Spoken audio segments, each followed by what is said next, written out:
The story begins on an ordinary Friday night, the kind of evening when the city hums with quiet expectation. Marcus Vane, 35, billionaire CEO of Vane Tech Industries, had never believed in blind dates. His world revolved around contracts, negotiations, and investments, not romance. Yet there he was, sitting in a dimly lit restaurant, adjusting the cufflinks of his custom-tailored suit while silently cursing his best friend for signing him up for this ordeal. Marcus had power, wealth, and influence, but what he didn't have was time. Everything in his life was a calculated decision, every move strategic, every moment accounted for. Love, that was a distraction he had trained himself to avoid. Still, he couldn't deny the sting of loneliness whenever an evening ended with nothing but spreadsheets and shadows. Across town, Evelyn Hart was rushing.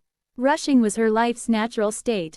Between her job at a design studio and her role as a single mother to 6-year-old Lily, she barely found time to breathe. Tonight her coworker had begged her to attend a blind date in her place, claiming an emergency. Evelyn had refused at first. Lily's bedtime mattered more than meeting a stranger, but her neighbor offered to watch the child for 2 hours. She didn't expect anything out of the date. In fact, she wasn't even dressed for one. She wore a simple navy dress, slightly faded but clean, and tied her auburn hair into a messy knot. She told herself she would stay just long enough to apologize to the stranger and leave. The universe had other plans.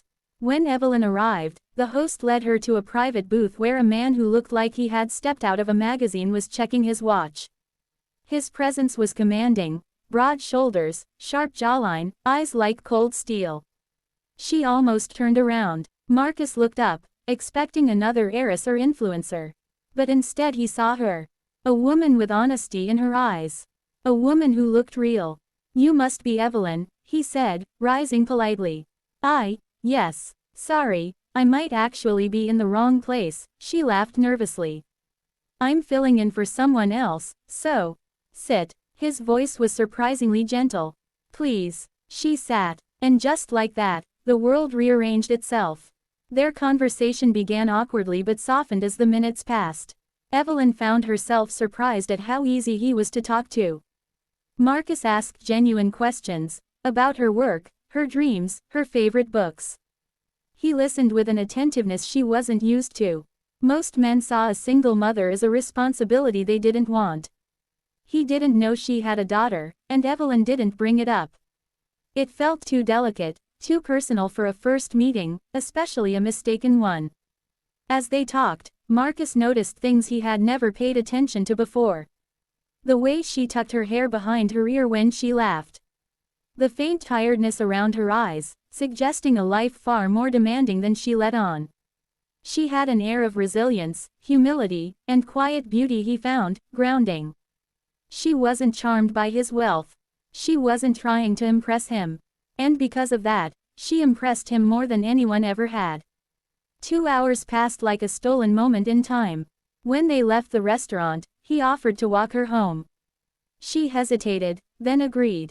The walk was filled with soft conversation and city lights shimmering on wet pavement. But the real turning point came when they reached her apartment building.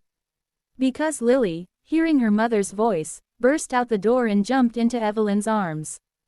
Marcus froze. Evelyn's face paled. "Lily, sweetheart, you're supposed to be inside with Mrs. Collins." The neighbor rushed out, apologizing. "I'm so sorry," she got excited when she heard you coming.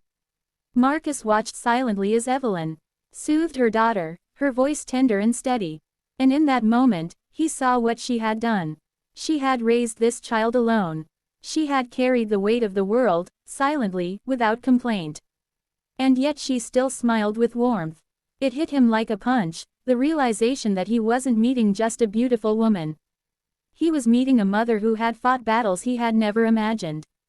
When Evelyn turned back to him, bracing for judgment, Marcus said softly, "You didn't tell me you had a daughter."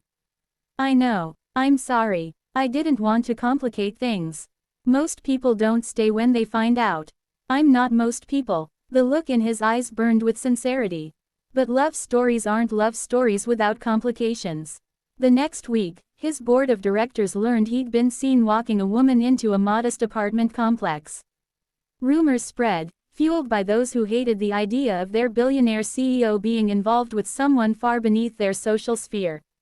Marcus's ex, Vanessa Locke, returned with vengeance in her smile, whispering poison in the ears of investors. He's losing focus. He's distracted. Meanwhile, Evelyn faced her own storm.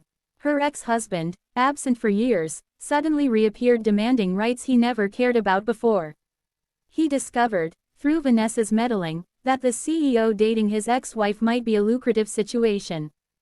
Threats were made, pressure mounted. Evelyn tried to pull away from Marcus, fearing she would ruin his life.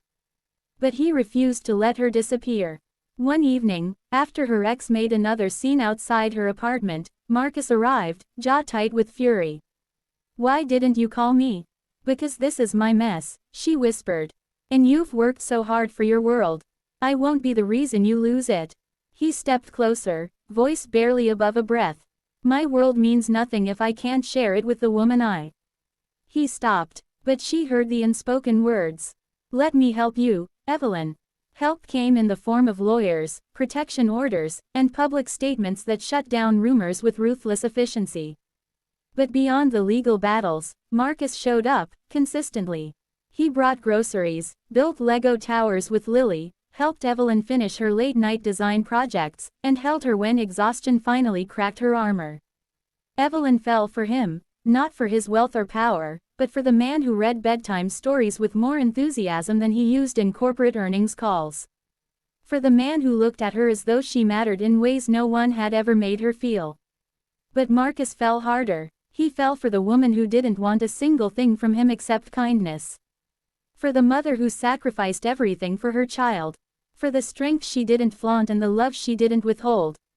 He fell for what she did, for surviving, for giving, for rising. Months passed, and their connection deepened into something neither of them had expected but both desperately needed. The turning point came one rainy evening when Lily ran to Marcus, hugging his leg, and said, "Are you going to stay for dinner? Mommy smiles more when you're here." Evelyn's eyes filled with tears. Marcus crouched down, brushing Lily's hair gently. "I'll stay as long as you'll have me," he whispered. Later that night, after Lily went to bed, Evelyn approached him with trembling hands. "You've given us so much. I don't want you to feel trapped by responsibility." He cupped her face. "Evelyn, loving you isn't a responsibility. It's the first choice I've made for myself in years." Their kiss that night wasn't just passionate, it was a promise. A promise of a future where loneliness had no place. A future where a billionaire CEO found home not in penthouses or boardrooms but in a tiny apartment with warm light and a girl who called him her hero.